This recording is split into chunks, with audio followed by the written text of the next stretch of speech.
História do Mundo Angélico, do Padre José Almeida Forteia, parte 5. Sem dúvida, muitos de vocês acreditarão que a visão beatífica foi o fim das crônicas angélicas. Pois não, a contemplação de Deus nos deixou, em primeiro lugar, em estado de êxtase. Foi um êxtase verdadeiro e perfeito. Todos os nossos poderes intelectuais e volitivos foram absorvidos na contemplação. Em alguns durou mais tempo, em outros menos. Em alguns de nós esse durou meses.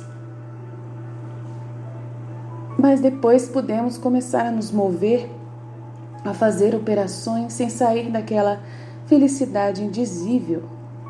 E é o que acontecerá com vocês. E assim a história dos anjos também continuou. Nosso Pai se deleitou ao contemplar nossas obras. Ele era como um pai humano que gosta de ver seus filhos brincarem e construir pequenos castelos de areia. Não estamos imóveis. A visão beatífica não nos transformou em indivíduos paralisados pela felicidade. No início sim, porque a queda foi impressionante. Mas então, os séculos que se seguiram viram o desenvolvimento de nossa ciência, viram as mudanças em nossa sociedade angelical. Houve uma vida social. A felicidade entre nós foi uma felicidade que nos levou a agir. Muitos não vão entender. Eles acreditarão que o divino supera o finito, mas certamente não é assim. A amizade, o prazer de investigar, as brincadeiras, tudo continuou. Éramos felizes e com nossa alegria construímos nossa sociedade. Nosso Pai nos acompanhava, falava com cada um de nós, gostava de estar conosco. Ele também nos disse que iria criar um cosmos material. Em nosso mundo angelical não havia um átomo de matéria nem uma partícula de poeira. O Pai dos Anjos queria criar um grande universo material, generoso em suas dimensões. Esse projeto de criação nos fascinou. Como seria esse cosmos tangível? No momento não só não havia matéria, como ainda não havia tempo material. Nossa Evo era uma realidade muito fluida e elástica. Mas sabíamos, como nos foi dito, que em algum ponto de nosso tempo angelical um universo apareceria que poderia ser tocado, cheio de formas visuais, com um tempo diferente, com um curso próprio e independente do nosso. Não é fácil responder à pergunta de quanto tempo se passou antes que o tempo aparecesse. Mas para lhe dar uma ideia distante, direi que o seu universo apareceu alguns anos depois de entrarmos na presença de Deus. O Criador nos anunciou com antecedência e todos estivemos presentes e atentos para ver o início da nova realidade. E no preciso momento que nos foi anunciado, Deus disse: haja luz. E no meio da escuridão do nada, uma luz branca e brilhante apareceu, que é como a luz estava desaparecida. Como quando esfriou, a matéria em estado sólido ficou visível, como pequenos grãos de poeira, expandindo-se como uma esfera. Foi o início do universo. Não perdemos nenhum detalhe. Lembre-se de como foi a nossa criação, a das glórias. De Deus, como se fosse um sol infinito, surgiram trombetas de luz, erupções de milhões de pontos brilhantes, trombas d'água que afundavam em direção à superfície da esfera, atraídas por ela, formando redemoinhos e volutas, considerando que a criação do mundo material foi como uma explosão esférica. De repente, do Criador emergiu uma esfera branca, brilhante e muito pura. Foi fascinante ver aquela luz se desvanecer e então a lenta dança dessas partículas formarem os primeiros pedaços de matéria, os primeiros corpos. E assim, aos poucos, até o aparecimento das primeiras estrelas. Deus nos explicou todas as leis com as quais Ele organizou sua criação. Uma dança astronômica começou, na qual a matéria estava se acumulando. Redemoinhos de matéria estavam aparecendo. Muito tempo se passou, mas todos fomos aconselhados a vir ver o brilho da primeira estrela. Foi a primeira estrela a brilhar nos vazios da matéria. Fusão atômica que ocorreu no núcleo daquela primeira estrela brilhante. Daquele, os anjos mais sábios explicaram os processos até o último detalhe. Primeira gema que brilhou na escuridão do universo material. O plano divino nos surpreendeu. Quanta inteligência do Criador! Além disso, não podíamos evitar, em todo aquele universo material, vimos uma grande explicação que Deus havia feito de si mesmo. Para você, aquele livro, que é o Cosmos, é ininteligível em muitas de suas partes. Para nós, não havia nenhuma parte ou aspecto do cosmos que não nos falasse sobre Deus. O universo era um grande livro, uma grande explicação de quem era Deus ou parte dele, como uma grande parábola. O Senhor poderia ter criado o universo de uma vez, como você o conhece. Você agora com todos os elementos já formados. Mas a sabedoria optou por um plano que melhor demonstrou sua inteligência. Não só criaria o cosmos, mas também um cosmos em evolução. Não só criaria uma obra de arte, mas também uma obra de arte dinâmica. Fazer isso exigia um plano muito mais complexo, mas nada é difícil para Deus. Por isso, Ele providenciou para que sua criação fosse um universo em evolução. Seu trabalho de design se desdobraria por meio das leis que Ele próprio havia estabelecido. Esse era o estilo de Deus, agir de forma natural, agir aos poucos, quase sem que sua mãe mais sábia fosse notada, tentar fazer tudo por causas secundárias. Formidável, um plano formidável. Que diferença entre vocês humanos, que você sempre quer aparecer, intervir, ser reconhecido, colocar seu dedo, e a gentileza e dignidade da sabedoria infinita é humilde e discreta. O Criador é discreto até mesmo no trabalho de suas mãos. E por outro lado, que diferença também para você que deseja ter o poder de mudar tudo de uma vez. Pelo contrário, Deus se deleitou em observar a evolução de sua obra. Quando você tem autoridade e quer fazer tudo sozinho, sem delegar nada, sem confiar em ninguém. Aquele que pode fazer tudo, por outro lado, adorava usar as causas secundárias. Assim foi no mundo angélico, e assim foi no mundo material, e assim seria no mundo humano quando aparecesse. Esse era o estilo do Senhor, o estilo inconfundível de sua obra de paciência e bondade. Milhões de anos se passaram, nos quais acostumávamos passear por essa grande obra de arte. Deus nos explicou muitas facetas dessa criação dele, mas ele deixou a maioria das coisas sem explicação, para que nós tivéssemos o prazer de descobri-las por nós mesmos. Era como passar por um enigma, um problema que um pai propõe aos filhos. Dessa maneira, fomos consolados ao descobrir mais e mais leis físicas, processos astronômicos e muitas coisas contidas nesta vasta criação. Deus sabia muito ser generoso criando. Podia fazer algo muito belo, ou então modesto em dimensões. Sua liberalidade era transbordante. Esse universo era, se me permite a expressão... agora falou aqui em espanhol, eu não entendi o que quer dizer isso. Um verdadeiro derroche. Eu não sei o que quer dizer verdadeiro derroche. O que é derroche? Não traduziu, não entendo por que algumas coisas não traduzem. Verdadeiro derroche. Traduzir.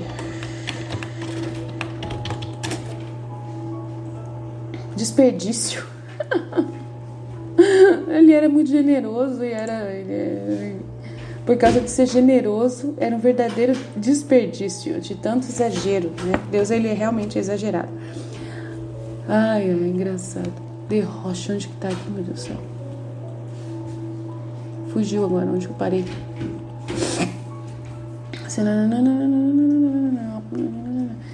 Sua liberalidade era transbordante, esse universo era permite a expressão, um verdadeiro desperdício. Era como se não reparasse em despesas, se me é permitido uma expressão inadequada. Foi uma criação com uma admirável arquitetura jurídica. Eu disse anteriormente que o mundo espiritual é maior do que o mundo material. É certo. Mas nós, anjos, quanto mais sabíamos sobre o cosmos material, ficávamos surpresos ao ver como tanto podia ser feito com tão pouco. Como a mão de Deus pode criar tantas formas, tanta diversidade com tão poucos elementos. Toda essa maravilha foi criada com apenas 111 elementos químicos. 118 elementos químicos, já pensou? Olha, Alisson, toda maravilha foi criada com só 118 elementos químicos. Os anjos escreveram e falaram aqui, ó. Mas nós anjos, quanto mais sabíamos sobre o cosmos material, ficávamos surpresos ao ver como tanto podia ser feito com tão pouco. Como a mão de Deus pode criar tantas formas, tantas diversidades com tão poucos elementos. Toda essa maravilha foi criada com apenas 118 elementos químicos. 18? Você tá gravando uma coisa aqui? Estou gravando aqui. 118 elementos químicos. Em um ponto específico de sua criação, sua vontade fez surgir um lugar que seria a joia de seu universo material. Nessa joia, ele colocou mares, montanhas, nuvens, um céu azul, um futuro de amanheceres e crepúsculos. Era como um poema escrito diretamente pela mão do Criador. E aí ele decidiu fazer a vida aparecer, mas não a vida angelical, mas a vida material. Ele daria vida à matéria. Incrível. Isso era possível? A matéria poderia viver? A vida parece fácil para você, mas mesmo a menor forma de vida é um verdadeiro milagre divino. Lembre-se do que mesmo um vírus simples é uma máquina que se constrói e que faz outras máquinas que são cópias dele, cuja miniaturização faz com que o processo pareça pequeno e sem importância. Agora tem em espanhol de novo. Ai, meu Deus do céu. Deixa eu ver aqui. É como um automóvel fabricasse a si mesmo e fabricasse outros automóveis. É isso que ele está querendo dizer aqui. Sabíamos que por sermos mais espertos do que seus professores de maior prestígio, quão impressionantemente complexo era o menor modo de vida. Então ficamos maravilhados. Sem a decisão do Criador de que a primeira semente da vida deveria aparecer, o planeta Terra estaria sem vida por uma sucessão infinita de milhões de anos. Mas pelo contrário, Deus disse, haja, e a vida fervilhava naquele planeta. O desenvolvimento e evolução da vida foi um espetáculo que nos deixou em êxtase. Milhões de anos se passaram, mas acredite em mim, eles se tornaram tão curtos. Estávamos olhando para ver como aquelas plantinhas, aqueles animaizinhos estavam avançando. Pequenas plantas e animais que eventualmente deram origem a florestas de milhares de quilômetros de extensão. Milhares de quilômetros de selva sem fim. São um mar de selva. Era nesse mar de vegetação que se moviam as colossais formas zoológicas que ainda hoje se podem ver através de seus esqueletos. A vida se espalhou, se diversificou, se expandiu como uma explosão cada vez mais variada, cada vez mais emocionante. Eu poderia explicar o estágio em que as primeiras flores apareceram, os primeiros passos de um animal na terra. Quando os primeiros pássaros começaram a aparecer, os anjos excitados contemplam os primeiros voos. Que passos sensacionais a vida deu! O planeta Terra estava cheio de anjos. Nós amamos estar lá. Era como o nosso jardim de descanso, como se Deus tivesse feito um jardim para o deleite dos nossos olhos. E embora tudo tenha sido uma sucessão contínua, tudo o que você vê agora em seu mundo começou a acontecer em algum movimento. E assim vimos os primeiros golfinhos que saltaram da água, vimos como através de uma longa evolução os dinossauros se tornaram cada vez mais colossais. Entre nós discutimos qual seria o limite para o processo do gigantismo. Observamos como alguns pássaros voltaram ao elemento líquido, transformando-se em pinguins após gerações.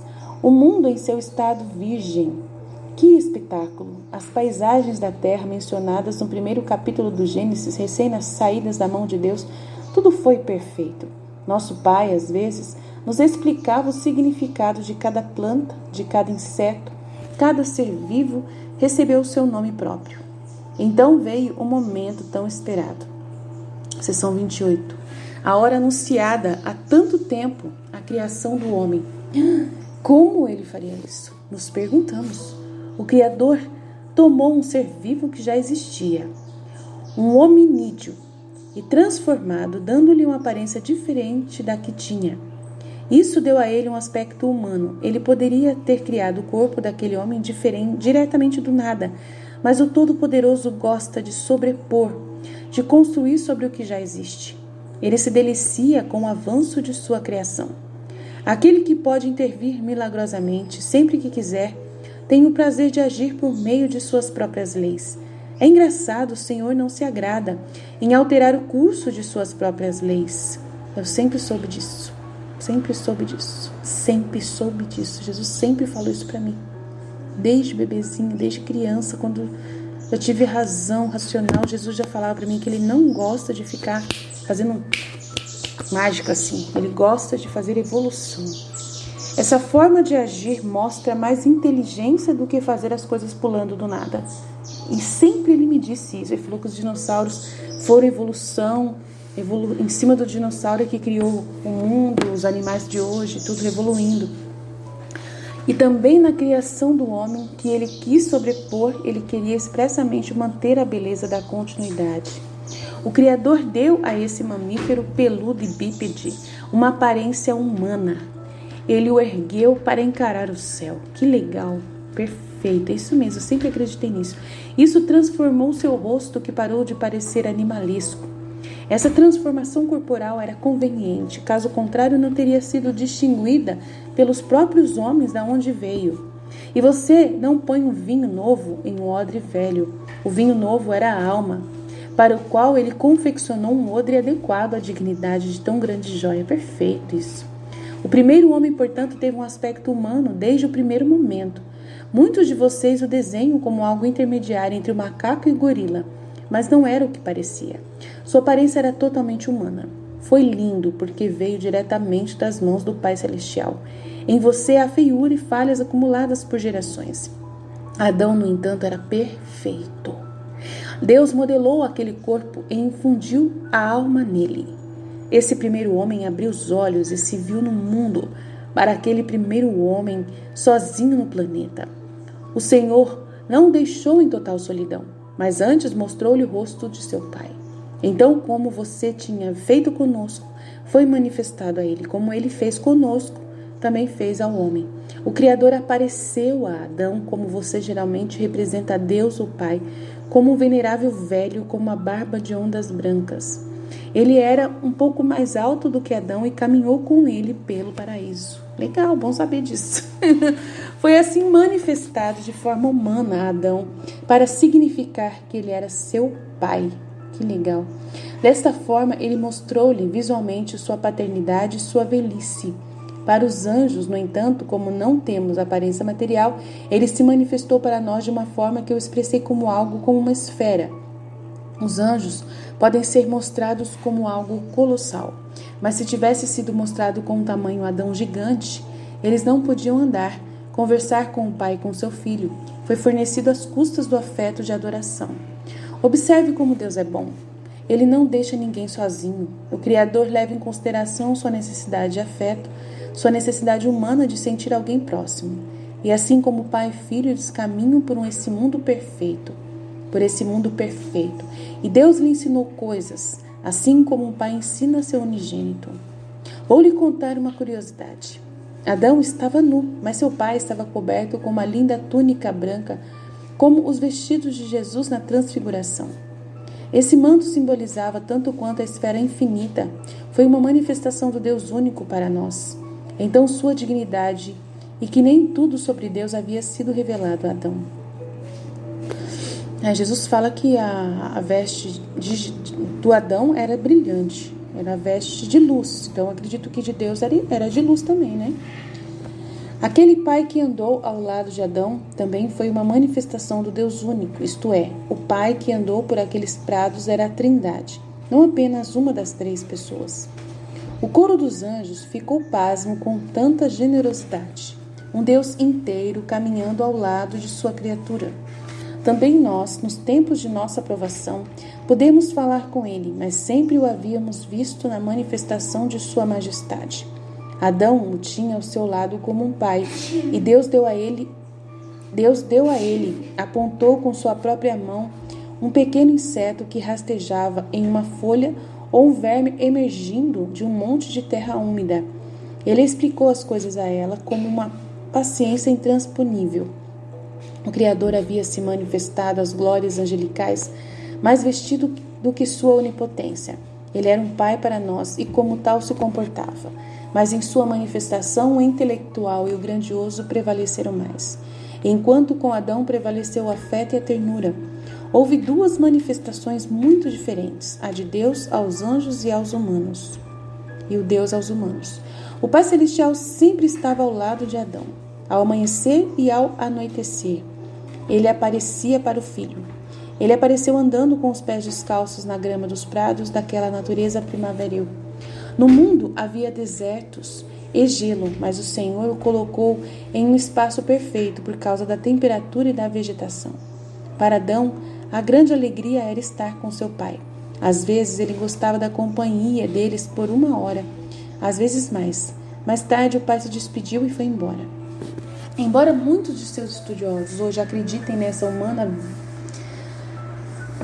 de sons guturais e pequenos gritos, não entendi essa parte. A verdade é que Adão recebeu um idioma de sucesso. Não entendi essa parte, não. A tradução deve ter ficado estranha. Seu primeiro Adão não apareceu como um bebê de alguns meses no meio do campo. Ah, tá. Ele já apareceu. Jesus falou que Adão ele já foi criado com a feição de 33. Ele apareceu como um adulto, na feição de 33 anos que Jesus falou, por infusão divina, uma linguagem para se comunicar e pensar. Foi assim desde o primeiro momento. Com a linguagem, Adão foi capaz de pensar desde que despertou para a consciência. Ele foi capaz de se comunicar com seu Criador desde que abriu os olhos. E era disso que o seu primeiro pai mais gostava: falar com Deus. O resto do dia, Adão explorava. Seu trabalho no momento era explorar, saber. De forma natural, ele começou a criar instrumentos e objetos. Adão trabalhava. Ele não ficava ocioso. Ele estava trabalhando e Deus o ensinava a orar. O tempo todo estava sozinho exercendo fé. A solidão o fez sofrer um pouco. Tanto que daí, por isso que ele esqueceu Deus, Esqueceu Deus e pecou, porque Jesus fala que ele esqueceu o Deus, Sim, mesmo em um estado de graça original, você tinha que se esforçar. E havia espaço para o sofrimento. Adão conhecia o gosto da solidão. Também os homens devem passar uma prova, como as glórias fizeram. Essa solidão fez amar mais a Deus. Não sei não, hein? No momento que ele recebeu Eva, atrapalhou um pouco. 45 dias depois, Deus criou Eva. Ele não fez imediatamente após a criação de Adão, para que ele valorizasse mais o presente que sua presença supunha. Quão bela foi a primeira mulher fora das mãos do Criador, Quão bela foi a primeira mulher pelas mãos do Criador. Ambos tinham olhos azuis celestes. Eram loiros e de pele bastante branca. Por que fica falando isso, Por que gosta de falar, que é branca? Porque os negros ficam tudo louco da vida, Sua raça não era como a dos nórdicos, mas como a de alguns europeus mediterrâneos.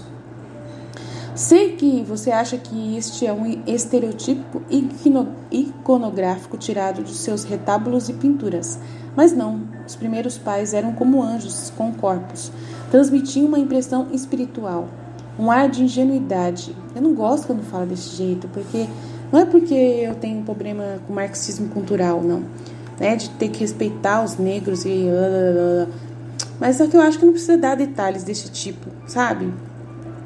Porque dá a impressão de que os anjos não são negros, de que não tem anjos negros, e tem anjos negros, né?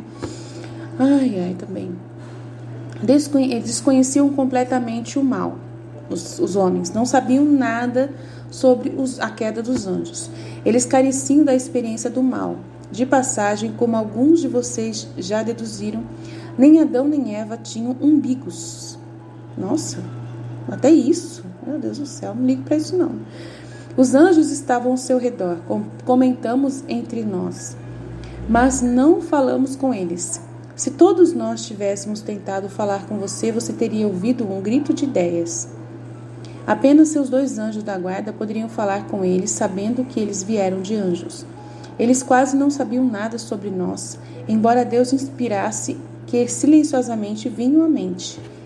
Embora Adão e Eva não soubessem, ele explicou que havia outra criação, o que levou Adão e Eva a lhe fazerem perguntas sem fim sobre aquela outra criação. Deus sabiamente dosou as informações, pois eles tinham que se concentrar no mundo material que deveriam povoar. Ele os encorajou a orar, mas não era sua vontade que eles dedicassem seus dias à teologia e outros campos especulativos. Mesmo assim, Deus falou com eles sobre tudo o que eles queriam saber. Como foi lindo andar pelo Éden, fazer perguntas e ouvir explicações diretamente da boca do Criador. Que momento único! Você teve professores? Eles tinham como professor o próprio Criador. Agora, vocês humanos podem sonhar como deve ter sido a vida no paraíso, como seria morar sobre as estrelas com uma temperatura de primavera?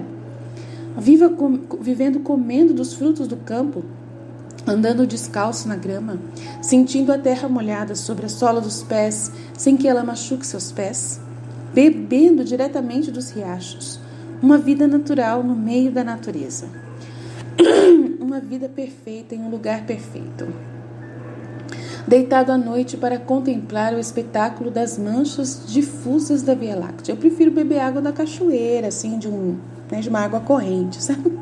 Do rio não acho graça, não. Como devem ser os pensamentos daqueles que ainda não foram contaminados por outros homens? Digo que eram pensamentos ingênuos, quase infantis. Tudo o surpreendeu, né? Tudo o surpreendia. Não havia nada prejudicial na terra, os animais eram todos bons, os frutos das plantas não eram venenosos. Por quanto tempo Adão e Eva ficavam juntos sem pecar? Eu te digo, ficaram juntos sem pecar 5 meses, 2 semanas e 4 dias. Meio ano de felicidade. Por que ele sabe disso? Da onde que tirou essa informação? Né? Legal? Foi o padre, né? José Almeida Forteia, que escreveu esse livro. Se chovesse, gotas de água quente caíam sobre eles.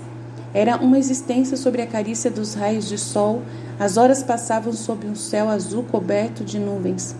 Mais tarde, com o passar das gerações, vocês, os homens que moram em apartamentos hoje, que são como cavernas, as cavernas, seres humanos que vivem hoje longe do sol feliz, longe da natureza, homens que vivem hoje trancados, sem consciência da natureza do cosmos, humanos com malícia, suas mentes estão cheias de vaidades, de coisas que os sujam. Eles tinham uma mente limpa, eles aproveitaram o momento sem ambição como crianças únicas. Vocês são filhos deles e com pouco se parecem com seus primeiros pais antes da queda. Há muitos pecados acumulados em sua história. Existem muitas gerações de pecados após pecados. Eles viveram admirando os arredores, explorando novas partes daqueles prados que pareciam um jardim. Quando eles escalaram uma colina e olharam o que havia por trás, eles foram os primeiros na história a ver essa parte do mundo. Cada área que eles viajavam, eles foram os primeiros humanos a pisá-la. Tudo era novo. A natureza parecia tão linda para eles. Nós, invisíveis, os vimos de cima. Às vezes, nós os acompanhávamos. Sempre fomos calados, mas o quanto amamos seus jogos e descobertas. Éramos como adultos que de longe seguem os filhos. Os humanos eram como se fossem nossos, a nossa família. Nós os víamos como se fossem anjos encarnados. Nossa psicologia, nossa compreensão, nossa história teve diferenças. Certamente a substância de um anjo era diferente da de um humano, mas eles eram nossos filhos. E esse Adão apareceu desde sua criação com uma idade de 25 anos. Aí tá errado, 33 anos Jesus falou. E Eva 3 anos mais nova. Mas não sei de onde que esse padre tirou essas informações, não sei, né? A gente não vai questionar, não é mesmo? Mas assim como fizemos nosso teste, eles também fizeram. Eles também, além de terem uma vida natural, tiveram que desenvolver uma vida espiritual. Isso implica força, paciência, fé, gratidão, esforço, virtudes. E assim, após um mês no paraíso, o Pai os guiou até o centro do jardim. Lá ele mostrou a eles a árvore da vida. Ele falou longamente com eles sobre aquela árvore. Os olhos de seus pais olharam para a árvore, examinaram-na cuidadosamente. Não era muito grande, certamente alguns de vocês teriam escolhido o carvalho poderoso ou o cedro alto. Não, a árvore da vida tinha apenas 6 metros de altura. Ela parecia esguia e graciosa, quase espiritual. Você vai se perguntar quais espécies lhe pertencia, mas era uma espécie única. Essa árvore era única em todo o jardim. Assemelhava-se a uma amendoeira, as suas folhas eram macias, o seu tronco e ramos formavam um conjunto muito proporcionado e bastante simétrico. Seus frutos redondos lembram ameixas granadas suculentas e com polpa de laranja por dentro. A árvore, embora no meio da floresta, ficava sozinha em uma clareira, no centro de uma espécie de vale circular. Não havia possibilidade de confusão. Parecia que a própria natureza o apontava. A árvore da vida ofereceu aqueles frutos que, comidos com amor e devoção a Deus, se constituíram como sacramentais. Durante 5 dias, ela estava dando explicações, Deus estava dando explicações sobre a árvore da vida e seus frutos. Seus primeiros pais continuaram visitando os lugares que os cercavam, lugares totalmente desconhecidos para eles. Um dia, Adão e Eva descobriram a árvore da ciência do bem e do mal, em uma de suas explorações. Estranho isso aí, né? Porque deu a impressão de que Deus mostrou aquela árvore logo no início, né? Para Adão. Então, tem umas informações aqui que não bate, mas tudo bem. A gente vai lendo mesmo assim, tá bom? A árvore ficava no centro daquele imenso jardim, a 20 minutos do primeiro, mas aquele canto ainda não havia sido visitado. Foi uma surpresa. Sua aparência chamou a atenção deles. Seus ramos eram especialmente torcidos, suas folhas eram escuras, embora com vários matizes, muitos dos quais quase pretos. Seus frutos eram de um vermelho intenso, do tamanho de maçãs, com listras roxas. Como era a árvore da vida, também estava situada em um clarão, também no centro de um círculo. O que vai fazer? Tinha folhas escuras porque Deus a havia marcado de uma maneira muito inequívoca. Ninguém poderia comer por engano. Ainda assim, era uma bela árvore. Mas a árvore e até seus arredores tinham um ar sinistro, o que foi destacado pelo fato de que Deus lhes mostrara a árvore do bem ao meio-dia e a árvore inundada de luz parecia esplêndida, enquanto essa árvore do mal havia sido descoberta no crepúsculo. Desde o primeiro momento em que viram, tinham a sensação de que essa árvore estava produzindo frutos das trevas. Eles pediram a Deus na mesma noite. Ele olhou pensativo para Adão e Eva, falou longamente com eles sobre aquela árvore. Suas palavras pareciam imbuídas de uma seriedade especial. Sim, elas eram 2 árvores reais, não meros símbolos. Então, eram 2 árvores? Nossa, que complexo, hein? Padre, o senhor está confundindo a gente, deixando a gente mais confuso do que mais, né? Falando que eram 2 árvores. Em um mundo natural, um mundo de animais, plantas, montanhas e rios, essas 2 árvores eram mais do que uma metáfora, eram reais, tangíveis, era razoável que assim fosse. Você não percebe o que era mais bonito do que isso? Poder ver com os próprios olhos a árvore da vida. Ah, tá. Só se ele está falando que as 2 árvores, a da vida e a árvore do bem e do mal. Entendi. Tá bom. Tá, tudo bem. Desculpa aí. Que era mais bonito do que isso? poder ver com os próprios olhos a árvore da vida, símbolo de Cristo, milênios antes da encarnação, ser capaz de ver, tocar e cheirar, para poder pegar seus frutos em suas mãos, certamente foi um belo sacramental plantado no meio do Éden. Mas para exercer suas virtudes, Deus teve que colocar alguns testes sobre eles. Agora sim, agora vai começar os testes. O que de outra forma sua vida espiritual teria se desenvolvido em um ritmo muito lento, sem possibilidade de heroísmo. E isso, o teste faz parte da vida, maravilhoso, a evolução. Sem algo para superar, a vida ali teria sido simplesmente agradável e agradável, mas não teria oferecido grandes oportunidades de desenvolvimento espiritual. Eu amo o desenvolvimento espiritual, amo. Esses campos eram maravilhosos, perfeitos para uma vida plácida. Mas Deus havia criado aqueles prados com uma estrutura para algo maior. Eles eram a estrutura perfeita para a vida espiritual que Ele queria desenvolver ali. O Todo-Poderoso poderia ter dado a eles um mandato ou proibição mais intelectual e mais complicado. Mas para aqueles seres sem malícia, o sábio entre os sábios considerava que bastava ordenar que evitassem certa árvore. Em um mundo onde não havia dinheiro, nem luxúria, nem sede de poder, nem objetos para excitar a ganância, era lógico que a ordem fosse algo simples, algo condizente com a natureza em que viviam, não comer de uma árvore. Nos dias que se seguiram, tinha que ser uma coisa simples mesmo, tinha que ser uma frutinha mesmo, tá certíssimo, o teste é isso mesmo. Nos dias em que se seguiram, o mal continuou a atrair a atenção de Adão e Eva, e eles fizeram mais perguntas ao pai. Ele gentilmente respondeu, era uma árvore ruim, porque uma proibição parava sobre ela. Nós, não apenas eles, não devem comer seus frutos maus em nenhuma circunstância, mas para evitar as tentações, eles não devem nem mesmo tocar. É preferível adverti-os seriamente que nem cheguem perto dela. Mas nos dias que se seguiram surgiram mais perguntas. Caminhando pelo Éden, Eva perguntou ao pai: todas as árvores que você plantou neste jardim são boas. Você criou o mal para plantá-lo aqui? Isto é, você criou uma árvore ruim com suas mãos sagradas? Não, minha filha, essa árvore é boa e é linda e seus frutos são saborosos. Eu não faço nada errado. Mas é a árvore do mal, ela insistiu respeitosamente. Essa árvore tem o nome dele porque eu dei a ele. É o que eu te disse, o nome dela. Árvore do conhecimento do bem e do mal. Exatamente, filha, essa árvore em si não é ruim, mas uma proibição paira sobre ela. Minha proibição. Por isso, se você comer seus frutos, saberá pela primeira vez o mal. É por isso que eu não disse que era a árvore do mal, mas sim a árvore do conhecimento do mal. Você disse que era do conhecimento do bem e do mal, acrescentou Adão, né? Por que você não chamou de árvore do conhecimento do mal, ou seja, apenas do mal? O bem e o mal se misturam naquela árvore, respondeu Deus. Nem mesmo aquela árvore, nem mesmo ele é puro mal. O mal sempre se mistura com o bem para atrair. Se o mal fosse puro, ninguém se sentiria atraído por ele. Sempre deve haver um certo nível de mistura. Estou com medo, respondeu Adão. Tenho medo do simples fato de estar nesse jardim, dela estar nesse jardim.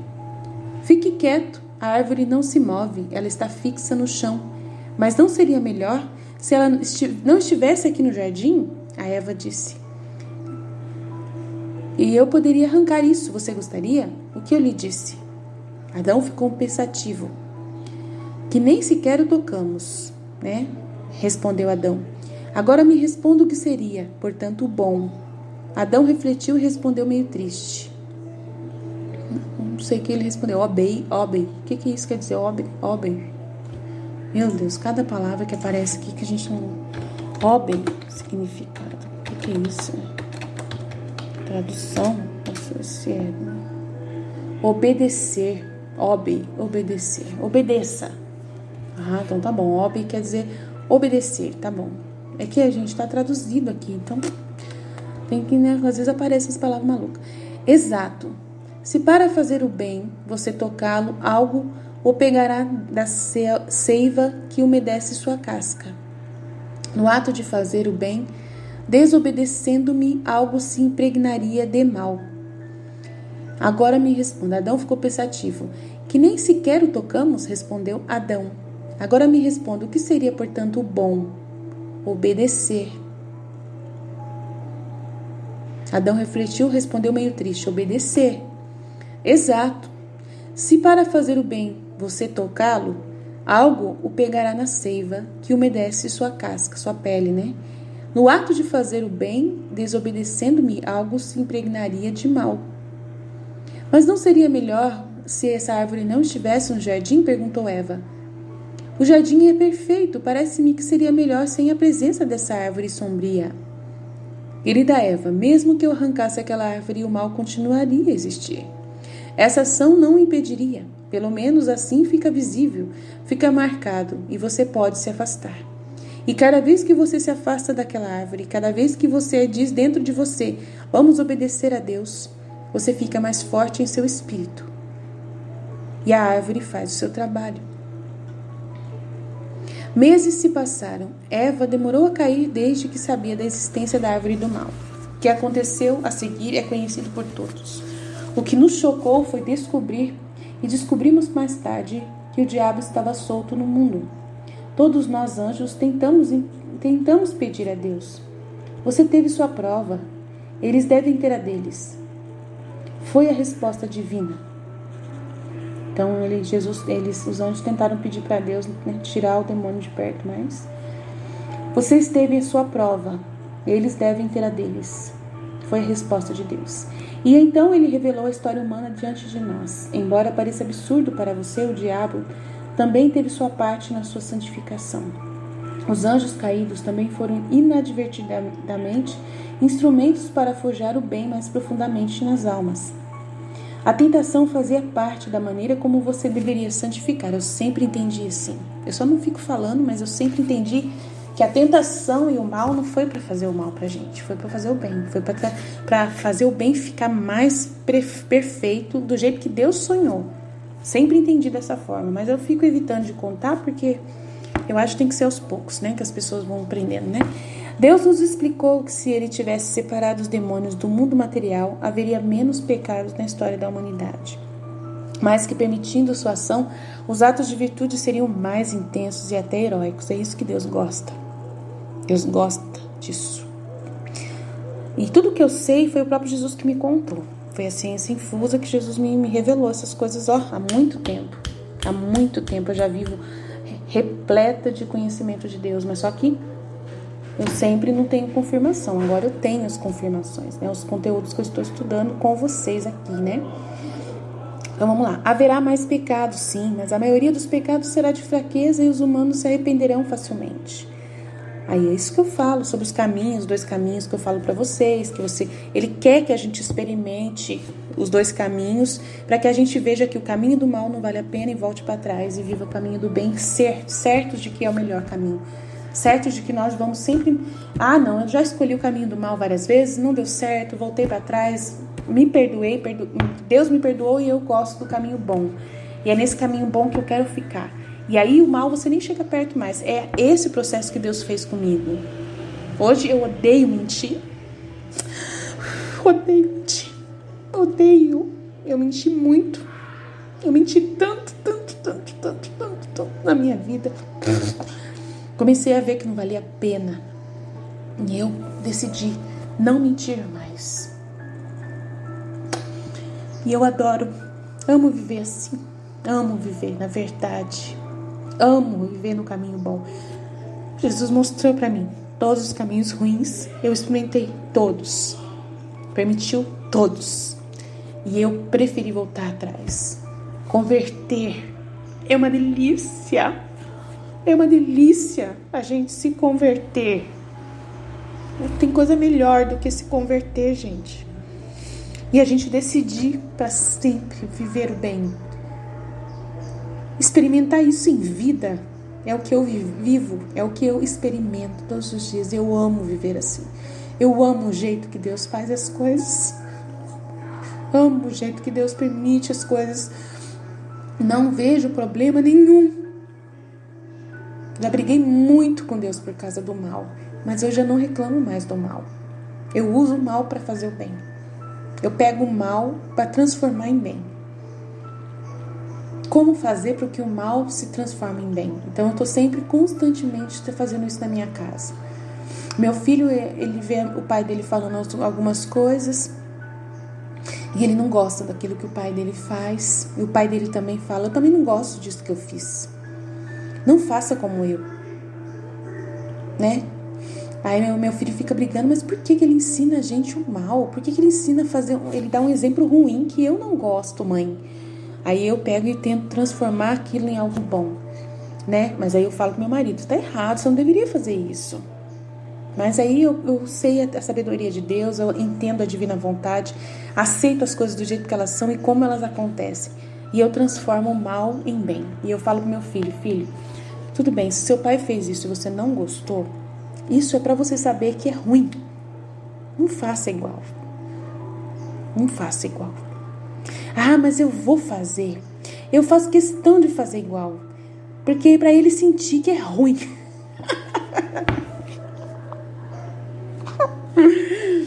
Ai, meu Deus do céu. Ele querendo educar o pai dele. Faz parte. Ai, meu Deus do céu. Aí lá vai eu conversar com os dois juntos. Aí lá vou eu conversar com os dois juntos. Com o pai e com o filho. Olha, Alan, por favor, né? Pra que você fez isso? Olha só a confusão que você causa na cabeça do nosso filho. Olha só. Aí meu marido falou assim: é verdade, eu fiz algo ruim. Não, é pra você não me imitar. É pra você não... Ai, meu Deus do céu, misericórdia, meu Deus do céu. Daí eu falo pro meu filho: tá vendo? É pra você não imitar o seu pai. Ele mesmo tá dizendo: não faça igual. Não queira imitar o seu pai. Faça o bem. Aí o pai dele falou assim: eu não vou fazer mais isso. Aí meu marido falou: eu não vou fazer mais isso. Desculpa, filho. Não vou fazer mais isso. Mas na próxima vez, você oferece, né, um pedaço de repente, de chocolate e tal. Na próxima vez você me dá um pedaço, me oferece, porque você não me oferece. Eu te dei um chocolate, mas só que eu quero um pedaço do seu chocolate. E você não oferece. Agora o outro filho oferece. O Vinícius, né? O Vinícius, eu dei o chocolate pra ele, ele foi lá e me levou 3 bis. E você não me deu nada, você pega sozinho pra você. Então eu acho errado. Por isso que eu peguei um pedaço do seu chocolate sem te pedir. Aí meu filho ficou pé da vida. Tá vendo, gente? Como o conhecimento acontece, como as conversas acontecem. Aí eu entro nessa conversa e falo: olha, realmente, Alex, você tá errado. Você deveria ter oferecido pro seu pai, oferecido pro seu irmão, oferecido pra mim. Isso é o correto a se fazer. Isso é a bondade. Isso é partilha. Isso é o que Deus gosta. Né? Vamos obedecer a Deus. Vamos fazer a vontade de Deus. Vamos ser pessoas boas. Vamos ser bom como Jesus quer que a gente seja, né? Então aí a gente vai aprendendo. É tão bom a gente viver nesse conhecimento de utilizar o mal para fazer o bem, de pegar o que é o mal e transformar nesse mal num entendimento e compreensão para que o bem possa persistir e ser mais agradável fazer o bem do que preferir fazer o mal. E saber que o mal é ruim, é chato, ruim, agressivo. É muito bom viver assim, sabendo que o bem é a melhor coisa e você quer se manter no bem. É uma delícia viver assim. E eu busco ensinar isso para meus filhos na prática, todos os dias, na conversa que nós temos diariamente, para que esse amor de Deus, né, possa se infundir dentro de nós, desse bem, que é o bem que vem dele, bem da ação de Deus, da graça de Deus sobre nós, né? Então é lindo. Então haverá mais pecados, sim, mas a maioria dos pecados será de fraqueza. Os humanos se arrependerão facilmente. Deus nos explicou. Enquanto a tentação os levará a realizar atos elevados de virtude, confie em mim. Eu sei que será assim. Deus sabe o que faz. Essas foram suas últimas palavras. Tínhamos plena confiança do que ele nos disse, embora nossas pobres inteligências por si mesmas não fossem inteiramente quietas. Mas por Deus ficamos mais tranquilos. Ele sabia infalivelmente qual árvore e meditava. Ele estava percorrendo os lugares onde havia encontrado a cobra para ouvi-la. Sim, houve mais conversas. No começo ele fugiu, pois era melhor. Enquanto conto essa história para satisfazer suas curiosidades, acrescentarei que o diabo apareceu a Eva na forma de uma cobra. Naquele mundo natural, a árvore e a cobra do mal realmente apareciam como uma árvore e uma cobra. Entendi. Naquele mundo natural, a árvore e a cobra do mal realmente apareciam como uma árvore e uma cobra. Eu sei que você teria preferido uma aparência teatral, como no romance de Faust, mas tudo tinha uma aparência natural e simples. Eva realmente comeu uma fruta tangível. Agora está em espanhol de novo aqui.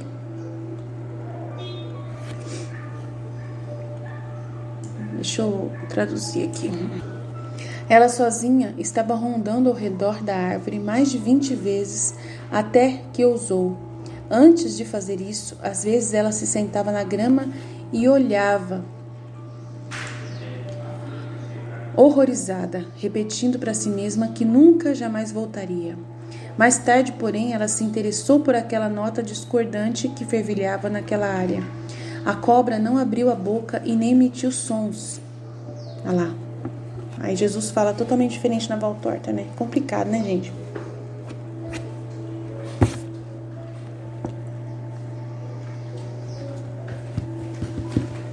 Então, que a cobra não abriu a boca e nem emitiu sons. Dá licença. Na Bíblia fala que a cobra falou com a Eva. Jesus, na Valtorta, fala que a cobra até lambeu a Eva. Vai saber. Eva olhou para ela e em sua mente ouviu suas sugestões. Que a Eva mesmo, na vontade humana, pensou, né? Vai saber. Ela estava ciente de que os outros animais que vira eram menos brutos. Enquanto depois dessa aparência, naquele ser que é arrastado, habitava uma inteligência. Quem era aquela criatura viva de olhos compridos, redondos, sem cílios, sem expressão? Quem era esse elemento discordante? Um grande enigma pairava sobre aquela árvore de frutas vermelhas como sangue. Seção 30. O resto da história humana você já conhece. O mal entrou na humanidade. Tá, mas o padre aqui, ele falou de um jeito assim que, né, não bate com o que a Valtorta fala, que a Bíblia fala, então complexo, né, padre? Mas tudo bem, o senhor sabe.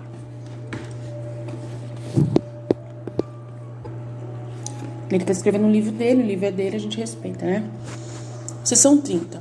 O resto da história humana você já conhece, o mal entrou no mundo. Então vamos parar por aqui e deixar o próximo para próximo. Deus abençoe. Estivermos reunidos, continuaremos sempre no amor, na misericórdia de Deus Todo-Poderoso, Pai, Filho e Espírito Santo. Amém. Jesus, eu confio em vós. Fiat, fiat, fiat.